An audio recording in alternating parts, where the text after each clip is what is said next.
mo kí gbogbo wa nílé lóko lẹ́yìn òdì, mo kí wa pé akúbójú ọjọ́ ṣeré, mo kẹ́yìn ìyá, mo kẹ́yìn bàbá, mo kí ẹ̀gbọ́n, mo kí àbúrò, èmi ọmọ yín olólùfẹ́ yín very dark lady Zabby ọ̀gá ńlá TV.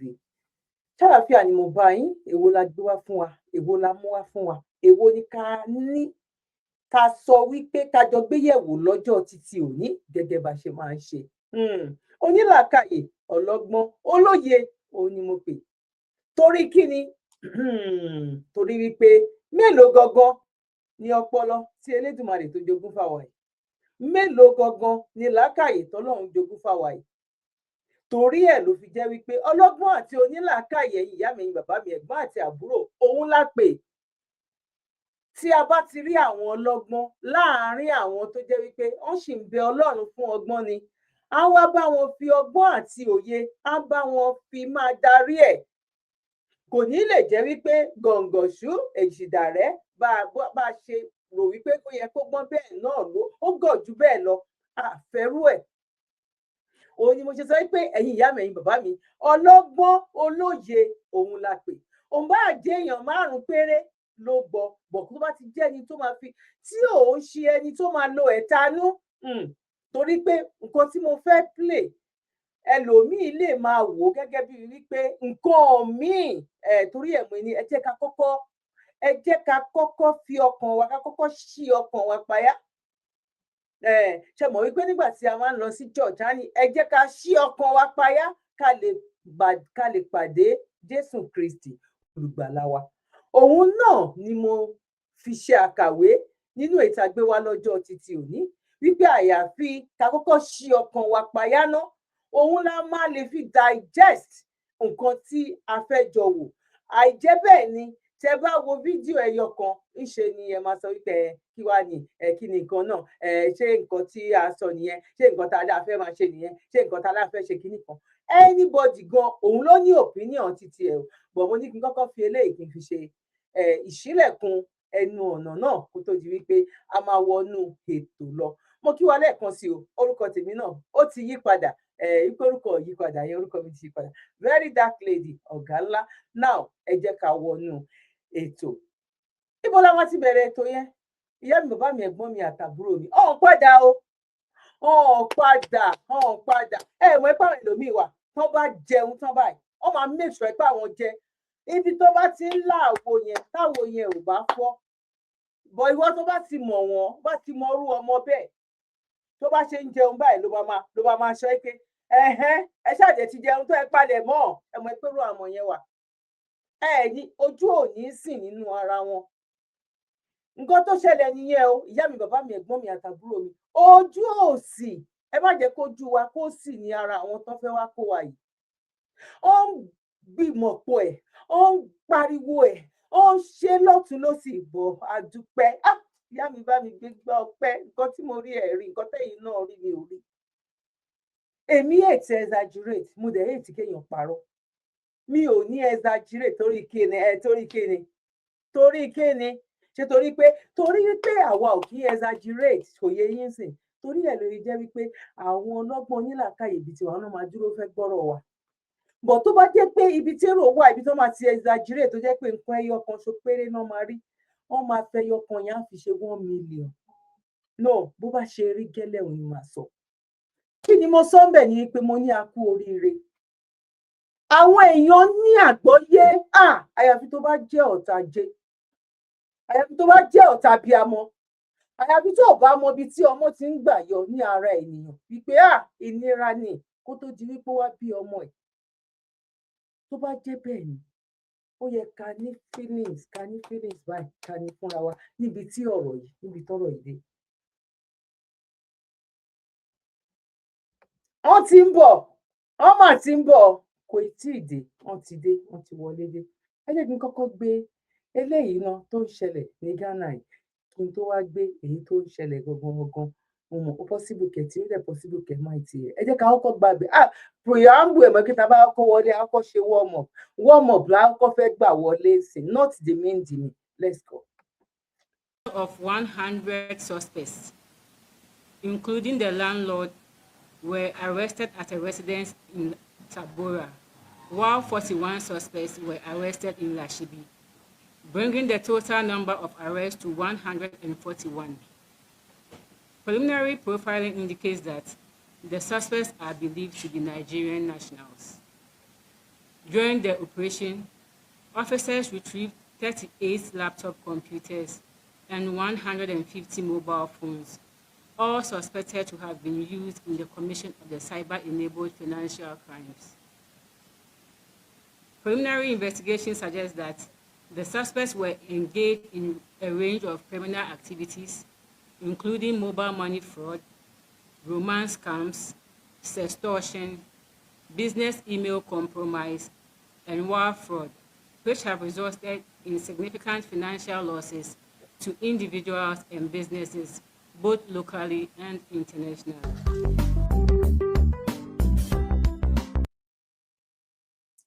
Now, ìyá mi, bàbá mi, ẹ̀gbọ́n mi àtàbúrò mi, ọ̀hún tí ì gbé eléyìí dé báyìí.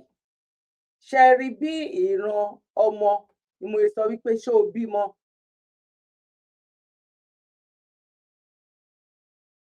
Ọ̀hún tí ì gbé eléyìí dé o. Ọ̀hún tí ì gbé eléyìí dé, èyí tó fẹ́ gbé wá yìí. Ọ̀hún tí ì gbé dé. Ará orókun, ará òró adìyẹ. Àníjọba nìkan kọ́ ló ń ṣe wá. Ó dìgbà tí àwa gan fúnra wa tá bá gẹ́ra wa jẹ báyìí. Ó dìgbà fún ara tí èyí tá bẹ̀rẹ̀ sí ní ṣe lọ́wọ́ yìí. Ó dìgbà tá bá kọ́ mú aago ṣọ́ọ̀ṣì tá bá fọ ọmọ pásítọ̀ lórí fáwọn. Ó dìgbà tí a bá mú kí ni ìmáàmù kí lòun ń lò nínú kí ló ń porúkọ ẹ̀ tó ń lò nínú tímbàrí tí ìmáàmù tó ń dúró lé lórí. Ó dìgbà tí àwọn ọmọ ènìyàn tó bá kọ́ mú bàrí wọ́n bá sọ wípé ṣé ẹ fẹ́ ká fi bíbá ẹ máa produce tàbí ẹ fẹ́ kí n fọ́ kiri ìka fọmọ yín lórí ẹkún kan ní méjèèjì ibi tọ́rọ̀ yìí lọ nìyẹn. Ìjọba nìkan kọ́ ló ń dá gbogbo wàhálà yìí sílẹ̀. Ìjọba nìkan kọ́. Tó bá jẹ́ abiyamọ ó yẹ wá sọ fún mi. Ó béèrè lọ́wọ́ ọmọ China. Ó ní báwo lẹ ṣe rí pẹ̀lú ẹ̀sìn. Ó ní àwọn ò lo ẹ̀sìn. Torí ẹ̀ làwọn ṣe ráyè láti máa produce 24 hours. Àwọn ń lo owó àwọn yìí. Àwọn fi ń produce 24 hours 24/7. Gbogbo nǹkan tó ń gbé wá fún wọn fi wá ní wọ́n lára ni. Anti-crisis, anti-Islamist kò lélẹ̀. Tó bá dẹ̀ pé bẹ́ẹ̀ jẹ́ àpè bẹ́ẹ̀. Àìtẹ́yìnká là ń fọwọ́ bò tó bá jẹ́ bọ́n ṣe ń pa nìyẹn. Tí ò bá dẹ̀ jẹ́ bẹ́ẹ̀ wọ́n bá jẹ́ bẹ́ẹ̀ ni ẹ ṣàforíjì fún wa pẹ̀lú gèlè ni. Àìtẹ́yìnká là ń fi ọwọ́ bò bẹ́ẹ̀ ni. A ní àwọn kan sẹ́ẹ̀. Àwọn kan ló dìde no màláìkà kọ́ ló wá dìde nínú ìlú òyìnbó tó wá gbara wọn lẹ̀ nínú oko ẹrú. Irú èmi àti ẹni bẹ́ẹ̀ náà làwọn kan ń pè wọ́n ní antichrist anti gbogbo ẹ̀ ń gbà yẹn náà wọ́n padà lékè. Ní ìgbà kan rí àwọn náà wà nínú ìdààmú nínú ìṣòro báyìí. Eku òkè bí eku ẹyẹ òkè bí ẹyẹ ọmọ yẹn fọ̀n bí ènìyàn. Let's go. Wọ́n ti kó wa dá lókè ọ̀dẹ, wọ́n ti kó wa dá lóko, táníkà ni wọ́n mọ̀ sí bẹ̀rẹ̀. Wọ́n ti kàkà ti pè é, agbára wa ti pè é sánú ẹ̀rẹ̀ wọ́n lọ́wọ́ ni. Ẹ̀rọ lọ́wọ́ rẹ̀ sí àdúgbò gbogbo ní ẹ̀sánú ẹ̀ náà kó ti kó wa dá lóko. Wọ́n bá kọ́ wọ́n kọ́ mọ́, wọ́n bá mọ́ ká wúrọ̀ sánú wa. Ẹ̀sánú wa kan ní ẹ̀dá wa sánú wa. Ẹ̀sìn ẹ̀yẹ sánú tọ́lọ́ rẹ̀ sánú ní ẹ̀sánú wa. Ẹ̀jẹ̀kúnlẹ̀ ti kẹ́kọ̀ọ́ ní ọ̀rọ̀, wọ́n ti pọ̀ sí ẹ̀ẹ́dẹ́gbẹ̀rún.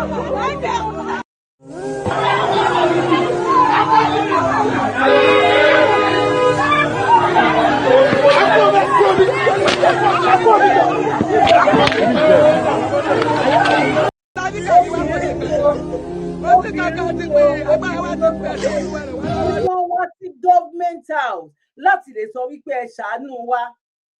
Government house. Nígbà tí wọn ò bá lè lọ ké gbàǹjarè ní government house. Níbo ni kán ti lọ ké gbàǹjarè? Wọ́n tún débẹ̀ tán, wọ́n mú nínà yìí, wọ́n tún mú lé wọn lórí. Ẹni tó náà ti jí ọkọ òun gbé lọ, ó ń sunkún ẹni tó lọ ti jí ọmọ ọ̀hún gbé lọ ó ń sun ẹ̀kan àyàfi ìkú ọ̀tá jẹ́ ló máa sọ wípé àfìgbà tán di antichrist, àfìgbà tán di anti-islam, àfìgbà tán di anti-osha, àfìgbà tán di anti-kinní kan. A ní ìjọmọ ènìyàn sẹ́ẹ̀ òun lèmi dúró fún, òun lélẹ́dùmarè rán èmi wá ṣe láyé. Jíjọmọ ènìyàn báwo ló ṣe fíò ọmọlàkejì ẹ. Èmi fi máa ń gbàdúrà wípé kí ọmọ mi kó fẹ́ irú ìyàwó bíi tèmi, irú ìwà mi sí ọkùnrin. Mo gbà ládùúrà kí ọmọ mi kó rí irú ẹ̀. Ó ti tán. Torí mi ò sí nídìí ìbàjẹ́, mi ò rí nǹkan tó dáa kínú mi bẹ̀rẹ̀ sí ní máa bàjẹ́. Mi ò rọ́mọlàkejì mi tàbí ọmọlàkejì mi kínú mi máa bàjẹ́, tàbí ọmọ ẹgbẹ́ mi gangan tó ń ṣe nǹkan tó ní ìlọsíwájú kínú mi máa bàjẹ́. Báwo ló máa ṣe wá rírú àwọn nǹkan báyìí tá máa sá sí abẹ́ ẹ̀sìn pé ẹ̀sìn náà kọ́ ẹjẹ́ kóníkálukú ṣàṣe tiẹ̀. Níbi tí ọ̀rọ̀ yìí dé, ọ̀rọ̀ kóníkálukú ṣe tiẹ̀ kan, wọ́n láti yọ okùn ní ọrùn wa. A dẹ̀ dúpẹ́ wípé Aláàjì Ọpẹ́ ń yọsẹ́, torí ojoojúmọ́ làwọn èèyàn ló ń ṣe testimony wípé lótìtọ́ àti òdodo àwọn èèyàn ti ń ja àjàbọ́. Òun ni mo dẹ̀ ń sọ fún wa wípé ìgbà yẹn la lè máa rí one Yorùbá nation. Think Yorùbá land first. Pray for your land before you pray for any other land. Gẹ́gẹ́ bí Amẹ́ríkà ṣe ń sọ wípé God bless America. Ó dìgbà tá a bá sọ wípé Ọlọ́run Elédùmarè bá wa bless ilẹ̀ wa before any other.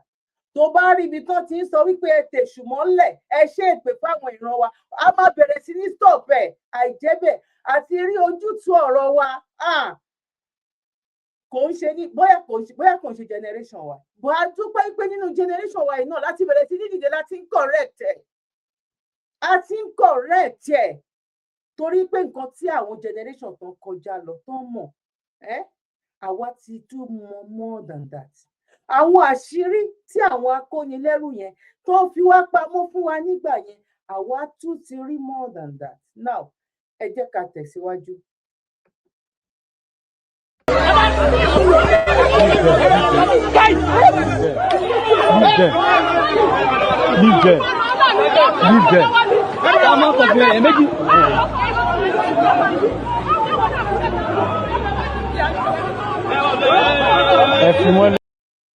Now wọ́n tún bẹ̀bẹ̀ kán fi àwọn obìnrin sílẹ̀. Ṣé rí ibi tí ọ̀rọ̀ ilé ayé tó lọ.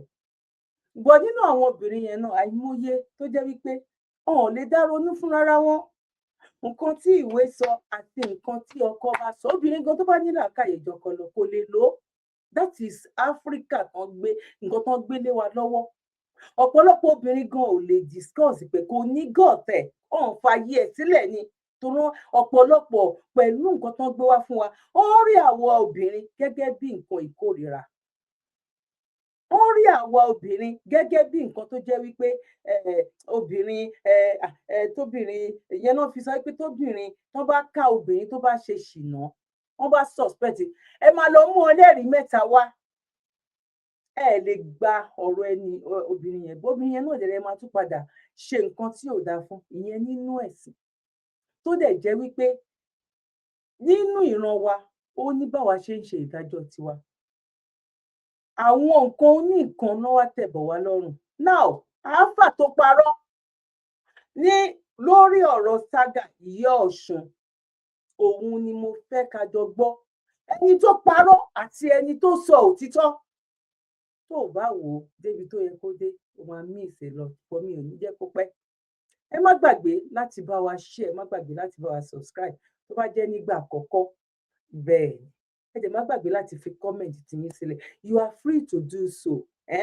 Ó yàtọ̀ síbi tó máa ti rí comment ẹ tó máa padà wá bú ẹ tàbí tó máa delete ẹ tàbí tó máa block ẹ náà. O free láti fi sọ opinion titi ẹ bó bá ṣe rí ojú tó bá fi wò. Ẹ jẹ́ ká free nǹkan tá a ṣe lè ní. Kódà gan nǹkan tí mò ń sọ tó bá agree pẹ̀lú but má kàn bú mi ni. You can say your own party. Ìyẹn ò fẹ́ bú ìgbà tèmi ò bá ti bú ẹ. Èmi náà mọ̀ opinion tèmi wà ni. ẹ ṣe gan ni ẹ máa bá wa ká lọ ẹ jẹ́ a gbé àáfà tó parọ́ wa nǹkan tó dẹ̀ fi parọ́ máa gbé jáde fún wa let's go. nísàlẹ̀ kókó nílọrin ẹ lọ́ọ́ sun ilé ìyá Ọ̀ṣun but before kẹ́ tó sun ilé yẹn àwọn àáfàá kan wọ́n ti kọ́kọ́ lọ wọ́ níyà yẹn níbi tó kọ́lé ẹ̀ sí títí ránṣọ́ Ọ̀ṣun rẹ̀ jẹ́jẹ́ ẹ lọ wọ́n ní ẹ̀ wípé ẹ̀yin ò fẹ́ kó mọ sọ̀sùn bíbà yìí ẹ̀yin ò fẹ́ kó ṣe kinní kan ní ilé rẹ̀ láì ṣe pé ilé yìí ní tí wọ́n ń ṣe Ọ̀ṣun tí wọ́n ń ṣe that's not the case ẹ lọ wọ́n ní ẹ̀ pẹ́ ẹ̀fẹ́ ládùúgbò yín níbi tó fowó ara rẹ̀ tí ìyá oníyà fowó ara rẹ̀ kọ́lé sí ìyá yìí wá kúrò ńlé ó lọ sọdún nílé wọn nílùú wọn rádà ẹ̀yin wá lo opportunity yẹn gbé kò sí ẹ̀ ló fi sun ilé rẹ̀ subhanallah ẹ wá ń preach fáyé pé Islam is the religion of peace báwo náà sì fẹ́ gbósìn yín lẹ́nu ẹ lọ sunlé onílé nítorí pé ẹni yẹn ó ń ṣẹ̀sìn títí ẹ̀ lakundi inú kò wọlé ẹ̀ dín kí ni túmọ̀ rẹ̀ olóòrùn ẹ̀ fi wọ́n lè kọ́mọ sí tí wọ́n tẹ̀ ọmọ sí tí báwo lẹ̀ ẹ̀rí bẹ́ẹ̀ gan lè ṣe mùsùlùmí báyìí ṣẹ́rí bẹ́ẹ̀ gbọ́rọ̀ sọ́lọ́run lẹ́nu ṣẹ́rí bẹ́ẹ̀ kì í sin tọ́lọ́run sọ̀lẹ́ ń tẹ̀lé báwo lè sì lọ sunlé onílé nítorí pé ó lẹ́sìn títí ẹ̀ must everybody do Islam àti mọ́lẹ̀ o àbá ìjàdí ìwọ tí Ọlọ́run dá sínú Islam tó bí ọ sínú Islam sọ̀rọ̀ pàgbára rẹ ni bọ́lọ̀ bá dá ọ náà sínú Christianity ó dá ọ sínú àbáláyé tó lọ bí wọn náà ṣe ó sì máa jagun pé àwọn Mùsùlùmí yẹn ẹ̀sìn rárá làwọn náà ṣe bó ṣe máa sínú ẹ fi oníkálukú lẹ̀ kàn máa ṣẹ̀ sí wọn in peace in social kìíní kan kí ló kàn ọ́ sí Ọlọ́run sọ fún ọ pé Ọlọ́run ò rí ni wọ́n ti gbé àfa mẹ́ta ẹ fún wọn lẹ́wọ̀n 40 years ẹ̀wọ̀n 40 years ẹ̀ ń ba Islam jẹ́ fún wa náà. Okay. ẹ̀ ń ba Islam jẹ́ what is all this? Okay. Subhanallah. We keep preaching that Islam is the religion of peace. Bọ̀ ẹ̀yin alágbàkú aládánwò èèyàn nìyẹn. Ṣé everybody ò lè ṣe Islam? Gbogbo ayé ò lè ṣe Islam. Ṣé how is this difficult for you to just understand? Ẹ fi wọ́n lẹ̀ kele bo bó ṣe bọ́ náà ń ṣe ká máa ṣe wọn in peace àwọn tá à ń ṣe Islam ká máa ṣe in peace àwọn tó bá ń ṣe Christianity ká máa ṣe why is this thing too hard for you people? Ọ̀nà ìgbà yìí ẹjọ́ mọ̀ jíjà ẹ̀sìn gbogbo ìgbà tó ti ń jàjà ẹ̀sìn yìí náà what positive impact ní kí ni ti impact lé wa lórí as human or probably tó ti impact sí society wa ẹni tó ń fight gbogbo wa ṣe Islam yẹn tó bá wá ṣe Islam. Mo rò pé gbogbo wa láti gbọ́ mi ò fẹ́ jẹ́ kí fídíò kó gùn ní kẹ́ lè bá wa pín kẹ́ lè bá wa share. Àáfà tó parọ́ àti àáfà tó sòótọ́ ẹ jẹ́ lọ gbé mi wá etí mo sì ń gbé bọ̀ ìjù ó ìtó bíi 3-4 mo dẹ̀ máa sọ kí ni reason kí lèmi fi sọ wípé àáfà ó ń parọ́ odindi àáfà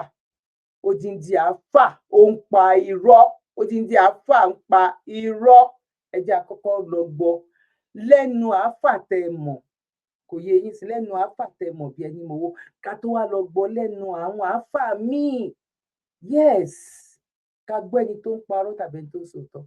àwọn ọmọ lẹ́yìn Ọọ̀ni ni mò ń sọ àwa tá a bá jẹ́ mùsùlùmí àìsàn ọmọ lẹ́yìn Ọọ̀ni torí Ọọ̀ni Christian ni ẹ̀ńtọ́ jẹ́ ó sì pòmì Christianity ẹ̀ pátápátá ọbọ̀nù ẹ̀bọ ọwá ní òun ni bàbá àtàwa tá a bá pè ń bàbá wa wájú Ọlọ́run àti dẹni yẹpẹrẹ lọ́dọ̀ Ọlọ́run Ọọ̀ni ò kí sẹlẹ́sìn mi àwa mùsùlùmí Ọọ̀ni ò kí sẹlẹ́sìn wa bọ́ bá jẹ́ Yorùbá àjọ jẹ́ Yorùbá débi kí sẹ́ẹ̀lì òun náà tẹ́lẹ̀ kó tó wá di pé ó ń ṣe ẹ̀sìn tí ń ṣe kí ni tí ń ṣe tí ń tọ́ka sí pé o kó òun ẹ̀sìn rẹ ọbọ̀ sínú ẹ̀sìn ẹbọ mi sì tó gba bẹ́ẹ̀ ó kí ṣe mùsùlùmí ẹni tó jẹ́ èèyàn pàtàkì níwájú Ọlọ́run tàwa inna akramakum indallahi atqakum ẹni bá bẹ̀rù Ọlọ́run tí ń kírun tí ń gbààwẹ̀ tí ń páyà Ọlọ́run lẹni tó ní àpọ́nlé jù tá a bá sọ pé bàbá imam nílé Ifẹ̀ pẹ̀lú táyà kó àwọn wí tá a wí nù òkè sípà ń yẹpẹrẹ Ọọ̀ni o a pé ní ọ̀dọ̀ Ọlọ́run tó ikú náà ló sì tóbi jù tó ní ayé bàbá imam ilé Ifẹ̀ ìṣẹ́gbẹ́ Ọọ̀ni tàbí wọn bèrè bàbá wa Olúwo tẹ̀yìn láà sọ̀rọ̀ nípa rẹ̀ àtúntò sọ bẹ́ẹ̀. now mo rò wípé gbogbo wa pátápátá la ti gbọ́ àwọn tó ní Islam tó ń parọ́ òun làwọn eléyìí àwọn tó yẹ ká máa gbé kudos fún bẹ́ẹ̀ ni àwọn tó yẹ ká máa gbé kíni fún ká máa gbé fún wọn torí wípé àwọn jáde wọ́n sọ gẹ́gẹ́ bó ṣe rí àti bó ṣe yẹ ọmú kan mọ́kan gẹ́gẹ́ bí àáfà tá kọ́kọ́ gbọ́ ọ̀rọ̀ ẹnu wọn yìí àáfà tá kọ́kọ́ gbọ́ ọ̀rọ̀ ẹnu wọn àwọn practice nǹkan tó ń ṣẹlẹ̀ yìí gẹ́gẹ́ bí ọmọ Yorùbá ọmọ kóòtù òjìire now ẹ jẹ́ ká kọ́kọ́ lọ gbọ́ èyí tí mo sọ tí mo fi bẹ̀rẹ̀ ètò wípé ẹ jẹ́ ká jọ mójútó ọmọ tó máa jẹun tó máa fọ́ àwo tó tún máa fọ́ pléètì ẹ jẹ́ ká jọ mójútó èyí tó fẹ́ gbé wá yìí bẹ́ẹ̀ wọn tí padà lẹ́yìn ọmọ tó kù. Of Sharia law in Nigeria, especially in certain parts, have been on the front burner for a while, with back and forth among stakeholders. Over 1,600 Muslim youths who are professionals in different fields across the country converged in Ede Osun State for the 51st annual convention. The group noted that Sharia law is legal and right for Muslims in the country, but needs more enlightenment and clarification to defuse some insinuations in certain quarters. Who are those people that are going to be applied, the Sharia is going to be applied for or on, so that we do not have misconception? It is just like the tax reform by President Bola Ahmed Tinubu. You have engagement he had with the National Assembly. All of this, it was after the engagement. Henry, ṣẹ́tìrì ẹ wò iná ń jó lórí òrùlé wa o there's fire on the mountain bó ṣe ó dàbí ẹni pé bóyá ìṣe là ń sùn ṣẹ́rí fún ọ̀nà àjọ òótọ́ yẹn sì àwọn kan ni wọ́n lọ ṣe convention ní Ẹdẹ Ọ̀ṣun State lórí ọ̀rọ̀ ṣẹ̀ríà àwọn mùsùlùmí kan wọ́n gádà ara wọn jọ bóyá Fúlàní nínú I don't know but wọ́n gádà ara wọn jọ wọ́n tún pe àwọn àràbó wọlé wọ́n ṣe convention wọ́n jókòó. They are discussing, they are pushing for Sharia law nílẹ̀ kóòtù òjìrì, and this convention was held in Ede Osun State. Ede Osun State. Ẹsẹ̀ rí ìlú Ẹdẹ yẹn in fact tí a bá ṣe kíákíá tí a bá yára ó ṣeé ṣe kí wọ́n kàn islamize gbogbo ìlú Ẹdẹ yẹn because the last time tí wọ́n lọ sọ́dẹ yẹn ọmọ everybody ẹlẹ́hà lọ́tún ló sì ni àwọn ọmọ kéékèèké tó ń lọ school gan ìjáàbù ńláńláńlá ni. But you can see that these people, they are not slowing down.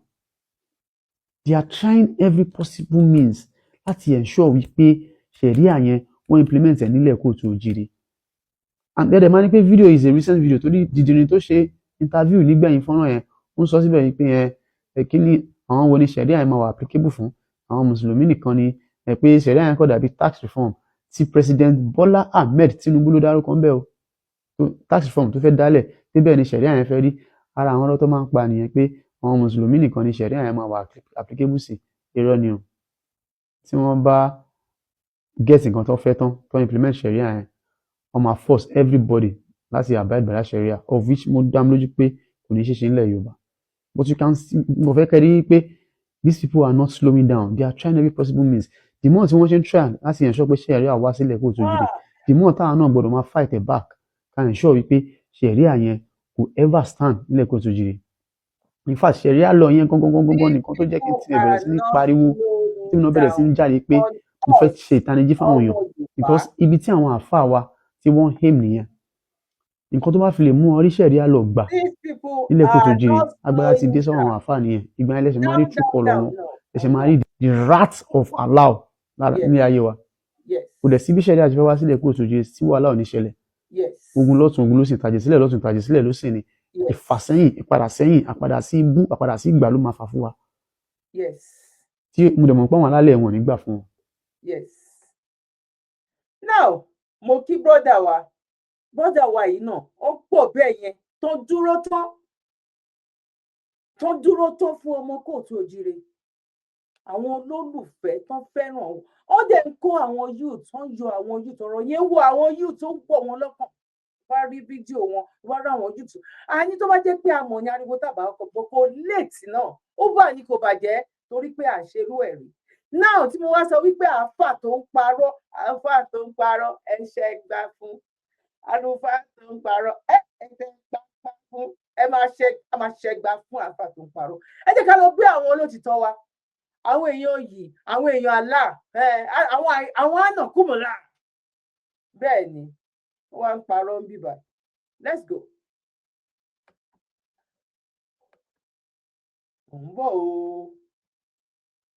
Now here we go for butter now. Not saying like this, like that. There's no need. And just to clarify as well, yes, jizya is taken from the non-Muslims.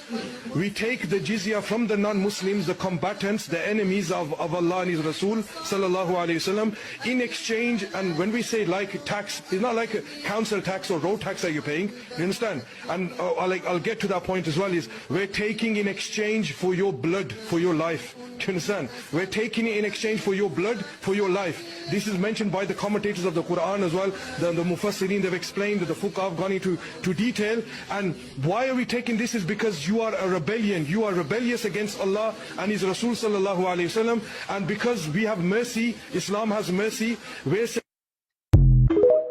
Torí wípé Islam ní mercy, ó yẹ kó ta ẹ̀jẹ̀ sílẹ̀ ni. Láì má wá ta ẹ̀jẹ̀ sílẹ̀, òun ló ṣe máa san owó kó wá gbogbo kò ń ṣe owó táàsì orí ètò bàbá Bọ́lá Ahmed Tinubu gbẹgbà. Kò ń ṣe owó yẹn o, táàsì wípé òkè àfiẹ́lẹ̀ ò di mùsùlùmí. Wàá dẹ̀ mú kan ní méjèèjì ni bìkan tó o bá san táàsì yẹn, ibi tó sì ń bọ́rọ̀ yìí lọ nìyẹn. Ẹ má jẹ́ kí àwọn ìran tó ń bọ̀ káwọn náà máa ṣépè fún wa, àwa yìí náà máa jẹ́ ancestors tó bá yá. Ó di dandan ká dìde ń sìn ká máa pariwo, ẹ má rí wa gẹ́gẹ́ bí ọ̀tá nǹkankan. Alónílàkàyè mò ń bá sọ̀rọ̀ tẹ́. Èyí yóò ní kó má ṣe ẹ̀sìn, èmi ò lẹ́sìn tí mo fẹ́ fi ẹ̀sìn. Mi ò pè ẹ́ wá ṣẹbọ, mi ò pè ẹ́ wá lọ ṣọ́ọ̀ṣì, mi ò pè ẹ́ bọ lo ọgbọ́n orí ẹ̀. I'm pretty sure wípé ní ìlú bí tá wà 100% àwa tá wà nílùú òyìnbó wá rí i. Bọ̀ kò ń kúrò, kò ń tán lára ọmọ ọba, kó má kú sàǹdákì, kò dẹ̀ ń tán ní ara kinní kan, kó má kú ọ̀yọ̀ọ̀yì. Kò lè tètè máa bọ̀ àwọn tó bá ń ṣe ẹ má jẹ́ ká fẹnu ẹ̀tẹ́ lù wọ́n.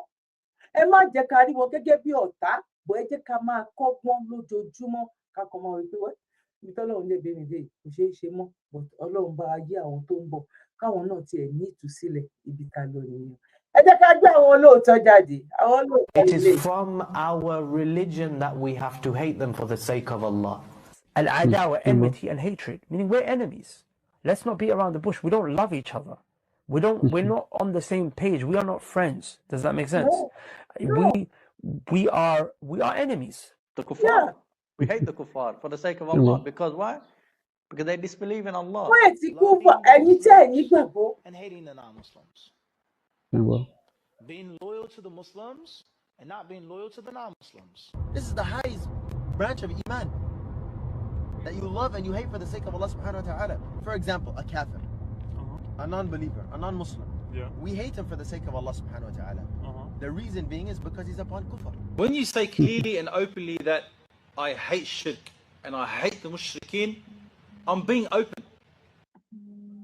Ṣẹ́gbọ́n kéèyàn sọ wípé òun wá ètè èèyàn torí Ọlọ́run tó dáhùn torí Allah pé òun ètè òun bá Allah ètè ẹ̀ ni òun bá Allah ètè ẹ̀. Ẹ jẹ́ ká máa ṣí àwọn ọmọ wa, ẹ jẹ́ ká máa là wọ́n létí wípé ẹ jẹ́ á kúrò ní oko ẹrú ọkàn àti oko ẹrú ẹpọlọ sódà tó bá mọ̀ ṣeré àwọn yín lè ranlẹ̀. Ẹ jẹ́ á kúrò nínú ẹ̀sìn ọkàn àtọ̀ ẹ̀sìn ọpọlọ. Ẹlòmíì àwa béèrè lọ́wọ́ ẹ kékeré yá fẹ́ ká máa ṣe ń sìn. Ẹ má ṣe ra ẹ̀ tó bá mọ nǹkan tó lè ṣe, má bẹ̀rẹ̀ sí ní máa ṣe ra ẹ̀. Ṣèbí èèyàn kan ló gbé wá pé máa ṣe báyìí. Tọ́pọlọ ẹ bá wá jí, rú ọpọlọ ẹ náà. Ejò, ọ̀bọ, lági, any other thing nínú igbó ń lo ọpọlọ wọn fi ṣayé. Má ṣe bí sọ́mọlàkejì. Má bà tọmọlàkejì ẹ jẹ́, ìyẹn kókó ṣe pàtàkì. Òyìnbó lọ church bó ó believe yín nínú universe. Ó believe wípé tó bá ṣe bí sóhun ibi yẹn máa padà wá bá ẹ. Torí òun òró bí rò ẹ́. Ó believe nínú karma. Ẹ má jẹ́ kí ni ká wá ṣe ń sìn.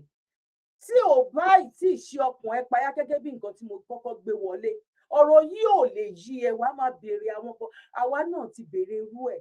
kó tó di pé mi gan fi Islam sílẹ̀ wá máa wò báyìí gbà ìwọ tó ti ń kírun kò ń ṣe márùn èmi máa kírun débi pé máa yan náfìlà ó máa jí lóru ó máa ṣe gbogbo ẹ̀ ó máa ṣe tajud ó máa it's not easy ẹni tó bá béèrè irú question yẹn mi ò dá wọn lẹ́bi torí nǹkan tán bí wa sí nǹkan táwọn ìyá wa ṣe bọ̀ tí ẹrú ni òyìnbó gbára wọn nígbà tí Roman Empire lọ gbùgbù ẹ̀ tó gbé ẹ̀sìn wa fún wọn ta ẹ̀jẹ̀ sílẹ̀ àwọn náà fi ọ̀rọ̀ ẹ̀sìn ó fi rúùlù ìgbésí ayé bọ̀ nígbà tó jẹ́ wípé pẹ̀lú ẹ̀ náà kò rọgbọ fún wọn bọ̀ nígbà tó ní kálukú bọ̀ ẹlòmíì lè máa wẹ ìgbà tí wọ́n á bẹ̀rẹ̀ náà ẹ wo bí ilé ayé ṣe rí báwo ni ilé ayé báwo ló ṣe rí tí ò rí nínú Bible àti Quran ọkùnrin ń bára wọn sùn ṣé kò sí obìnrin àní ọ̀rọ̀ ilé ayé ìbọ̀ òní sẹ́yìn ṣé kò ṣẹlẹ̀ rí ṣé àgbọ̀ rí wípé ó wà nínú Bible ó wà nínú Quran ó ń ṣe ṣìnà ṣé kò ṣẹlẹ̀ rí ọkùnrin àtọkùnrin ṣé kò ṣẹlẹ̀ rí ẹ sọ fún mi ẹ jẹ́ ká jí ẹ jẹ́ ká wake up ẹ jẹ́ ká jí ẹ jẹ́ ká wake up gbogbo nǹkan tiwa pátápátá ló fẹ́ bàjẹ́ pátápátá bámbám àwọn tó lẹ̀sìn rèé o tíṣẹ̀rí àbárinlẹ̀ ibi tó yìn padà lọ nìyẹn o wọ́n máa ní àwọn èètì gbogbo ẹlẹ́sìn tó kù àtiwọ́ kírísítẹ̀nì àtiwọ́ olórìṣà àtiwọ́ ní no matter àwa tá àti ẹ̀wà lẹ́sìn kankan àtún ti dáràn wọ́n bá ní okay are you a Muslim no are you Christian no kí wàá ní nothing mo kàn mọ́ ẹ̀kọ́ lọ́hùn wà níbẹ̀ okay ìwọ ọ̀tẹ̀ wa tó bá pò tiẹ̀ tó wá ṣe ti àwọn brothers wa ni àbá tún wò ṣe fún ẹ wọ́n sún everybody wọ́n tún wọn sí ara òkè this is the time kí ni kí n ṣe question yẹn ló dáhùn fúnra rẹ̀ kí ni ká wá máa ṣe ń sìn nǹkan tèmi ń ṣe mo dúpẹ́ pé mo ní ìtúsílẹ̀ torí mo lè ronú dáadáa mo lè ronú díẹ̀ dáadáa nǹkan tán ni má ronú jù má béèrè báwo ló ń ṣe dáyé má ronú pé kinní kan tó bá ti rò ọ́kèjì wa ọ́kèjì ọpọlọ wa ọ́kèjì láìfù wa àwọn tó lè sí rè o ṣe rí brọ́dà wa tó kọ́kọ́ sọ̀rọ̀ ṣe rí pé òun sọ̀rọ̀ gẹ́gẹ́ bí ọmọ Yorùbá tó jẹ́ gẹ́gẹ́ bó ṣe rí wípé bó yẹ kí ẹ̀sìn yẹn kó rí bó àwọn tó ní ẹ̀sìn ó ní kò ń ṣe nǹkan tí wọ́n nìyẹn brọ́dà yẹn dà mo tún laago lé yín lórí mo tún gbá aago mọ́ brọ́dà yẹn lórí wípé kí ló ń sọ kí lè sọ a ní àwọn kan náà ní ẹ̀sìn ẹ bá ń pe brọ́dà yẹn mo gbá aago mọ́ yín lórí sà mo tún kí tí yín lè ṣí ni o wípé ẹ̀yin kọ́ lẹ lẹ̀sìn kéré o ẹ̀yin kọ́ lẹ ní ẹ̀sìn àwọn tó ní ẹ̀sìn sọ pé bẹ́ẹ̀ kọ́ ló yẹ kó jẹ́ you don't support ìyá Ọ̀ṣun láíláí ẹ ti mú kọ́mọ́kán ẹ ti dàbí àwọn tó máa ń pè lẹ́lẹ́bọ àti àwọn àfà ó yẹ kẹ́ hate wọn ni yes mùsùlùmí gidi máa sọ fún ẹni á nítorí kan wọn ní ànábì fọmọ 9 years nípò òun náà lè fẹ́ tó bá ti jẹ́ nǹkan nǹkan tó yẹ kẹ́ sọ nìyẹn ẹ má débi bẹ̀rẹ̀ kí wọ́n sọ fún wá ìtọ́jú ya Ọ̀ṣun wá ìtọ́jú kí nìkan tó bá mú yín brọ́dà mi tó bá yín mú ṣòkòtò yín lọ́wọ́ fi lọ́ọ̀rùn yín kán tó dá ṣẹ̀ríà súnà ṣẹ̀ríà fún yín irú yín gangan lẹ́yìn tó fi ń gbé ṣẹ̀ríà yìí bọ̀ ní kíákíá tó rọ́ọ̀mù ẹ̀pẹ́ yẹn àǹfà kan tẹ̀lé súnà yes ẹ tẹ̀lé súnà Sherry last one níbo ni ká gbà wọlé guy somewhere in the south has sold everything in heaven and he wonders what we will use when we finally get there. He has sold land. This land is going to fight for you. He has sold sand. Who is that person that don't want to build a house? Who is that person that don't want? He has sold the key of David. Keys of David. He has sold nightgown. Your husband has heavenly nightgown. He has sold soap. You use his soap, or no matter you. He has sold the book of life. He has sold fish hook. There's something in my hand right now. I call it a hook. Heavenly fish hook. He has sold the stone that killed Goliath. These stones, you will go. He has sold heaven's ATM card. Spiritual ATM card. And keep them. Get license and guy. ẹ má bínú kò sí nǹkan kan tó fi parọ́ mọ́ pásítọ̀ yìí ẹ ṣáà rí pé ó ń gbé proof jáde gbogbo nǹkan tó ń sọ ló ń gbé proof jáde kẹ́ lè mọ ibi tó bá àní ṣé ó bímọ rí ó yẹ kí àánú àwọn tó ń ṣe ń lọ yẹn tí àwọn pásítọ̀ yìí tó ń ṣerú nǹkan bẹ́ẹ̀ yẹn fún ó yẹ káàánú wọn máa ṣe yín ó yẹ kẹ́ máa wò pé àwọn wo ló lè bá yín tú wọn sílẹ̀ irú ariwo tá a jẹ ń pa yìí òun ló ti bẹ̀rẹ̀ sí ní la àwọn èèyàn létí a máa gbé ẹ̀rí wa ní gbogbo ìgbà ọmọ kóòtù òjìire oko ẹrú àwọn olóṣèlú ní kọ́kọ́ la wà. Now, protect ourselves. I always said it everywhere. Police cannot be everywhere. Soldiers cannot be. Our youths, the portals is open for recruitment. Come in and apply. Come in and apply and help us. For how long shall they continue to be killing our people and we'll go ahead to sleep? We should not allow ourselves to be killed like chickens. Enough is enough. Buy licensed arms and keep them. Kéré o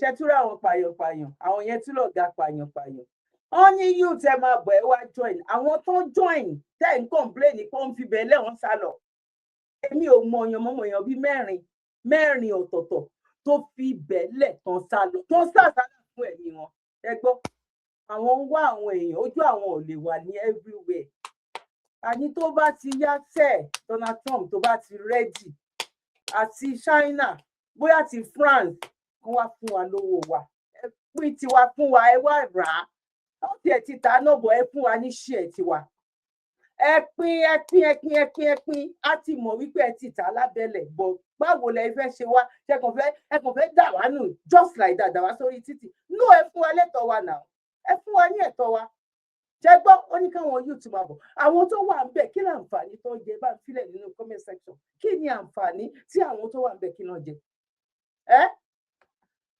Yorùbá nílé lóko lẹ́yìn òdi ẹ̀yà àjọ wo fídíò yìí báwọn Fúlàní ṣe ń kún ẹ̀mí àwọn lé bí wọ́n ṣe ń kúnlẹ̀ wọ́n ń dìde wọ́n ń kúnlẹ̀ bí àwọn afáàlẹ̀ Yorùbá àwọn akéwù tọrọ jẹ aláìníṣẹ́ wọn láwọn ò lè dọ̀bálẹ̀ fáwọn ọba wa èmi ò blame àwọn àfáà kò sí ọba wa tí wọ́n ti tẹnu àbùkù lù mi ò dẹ̀ blame wọn ẹ̀yin ọba wa lẹ́sùn yẹ gọmọ́dì tẹ da láàrin fífẹ́ dì rẹ kílẹ̀ ń wá kí mọ́sálásí ẹ sáà mọ́ béèrè àpèrè jẹ́ gbogbo ọba tó bá béèrè àpèrè jẹ́ àwọn aláṣekọ̀ á bí.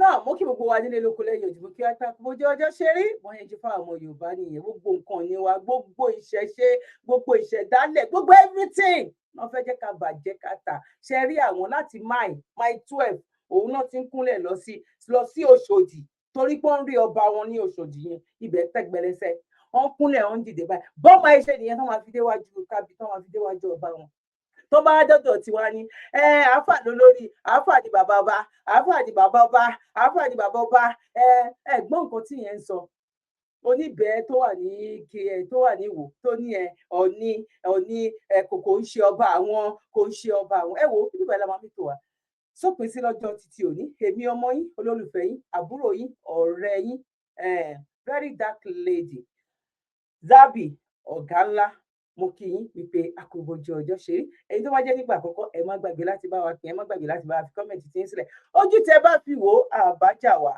a ní kí ni a fẹ́ ṣìràn wa sílẹ̀ nínú oko ẹrú ọkàn àti oko ẹrú ọpọlọ nǹkan táwa wà fún nìyẹn lágbára lọ́wọ́ Ọlọ́run ojú òní tiwa ire lójú owó rí ire lójú wa máa rí akú ọdún akúyèdún lẹ́ẹ̀kan sí tó bá jẹ́ nígbà àkọ́kọ́ tẹ̀lé ṣe darapọ̀ tó bá lè jẹ́ pẹ́yìn tàtijọ́ wà náà ni ẹ ṣe gan ni God bless you one love bye for now ire o ire gbàngbà ire o ire kàbìtì.